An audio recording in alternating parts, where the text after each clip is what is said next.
Welcome to Mackie Study Circle channel. In this video, we shall see how to create the assembly of the roller bearings from the parts that we have covered in the previous videos.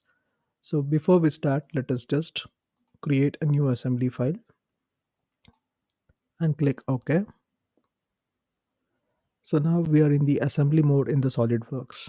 So we'll just close this dialog box which appears. So it is going to show us the parts that has been created in the SolidWorks.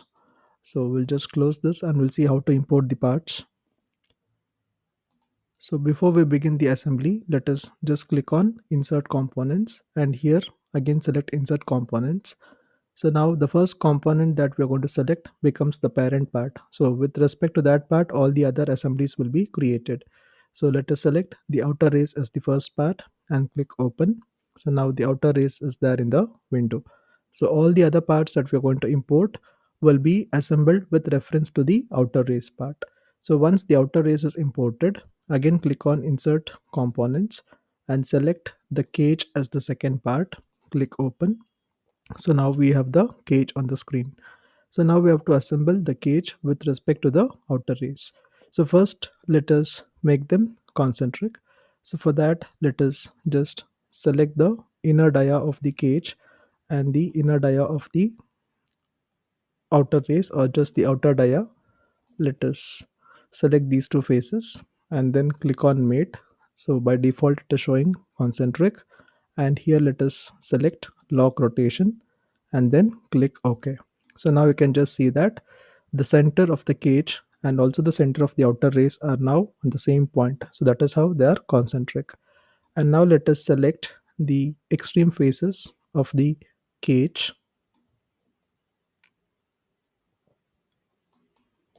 So the two faces of the cage has to be selected.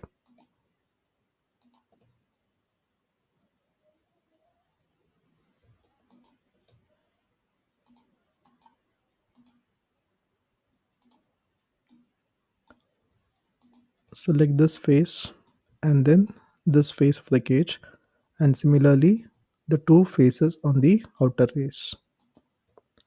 And now click on mate, and by default it is showing the alignment as width, and click OK. So now you can just see that the cage is assembled with respect to the outer race. So now we shall have the second component, that is the roller. So that will be the component number 3 to be assembled. So again let us get back to insert components, select insert components and select the roller component, click OK. So now we have got the roller. So we need to align this roller inside this cutout. So for that let us just go to the mate option now, and here in this assembly tree let us select the parts. So first let us select the right plane of the roller and then open the tree of the cage and select the right plane of the cage. So now it is showing the alignment as coincident. So just click OK. And now the assembly is created. That is the first type of mate is created. That is the right plane of the roller and that of the cage is aligned. So next we need to select the top face of the roller and also the bottom face of the roller. And now let us select the faces of the cage. So this face and this face, and now click on mate. So by default it is showing the option of width, so tell OK. So now you can just see that the roller is aligned and it is still free to move. So we need to have it perfectly aligned to the cutout that has been generated here. So for that let me select the outer surface of the cage and then this cutout of the outer race, and then it is showing the alignment of tangent. So we should make it tangent. So let us make it tangent. So select the outer face of the roller and then the cutout of the outer uh, race. Go for mate and make it tangent and click OK. So now we can just see that the component is exactly inside this cutout. So now we'll use the circular pattern in order to accommodate all the rollers in this cutouts that has been created. So just come out of the assembly mode, and here we have got linear component pattern. In this dialog box, select the circular component pattern. So first let us select the components of the pattern. So you can just do so by opening the tree and selecting the component as the roller. And next, the direction. So select the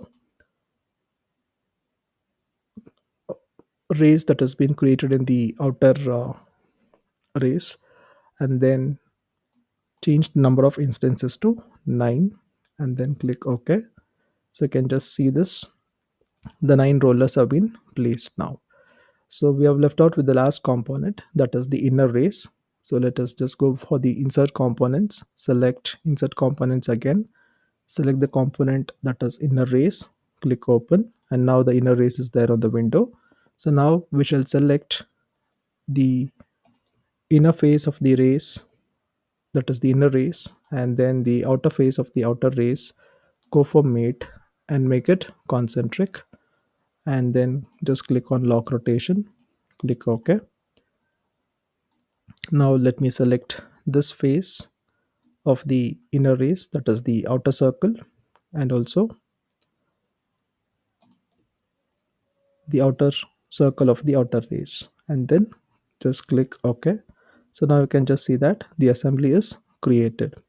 So you can just see like how the assembly looks. So the inner race, and in between the inner race and the outer race there is the cage, and the cage is housing the roller elements. So to just see the action, we can just get back to the mates in this particular tree. So there is something called as mates, and select the first mate that we have created, that is the concentric of the cage inner diameter and the outer face of the outer cage or the outer race. So just click here and select edit features, and we have locked the rotation, so just unlock this and click OK. So now we'll just see the action, so you can just see the rotation. So this is how the roller bearing is going to work. So the shaft will be placed inside this hollow space of the inner race, and the rotation is going to be done in this way. And you can just see like how the surface contact of the roller bearing is taking place on the track that is created on the outer race and the outer surface of the inner race. So with this, we just complete the assembly of the roller bearing. Thank you all for watching.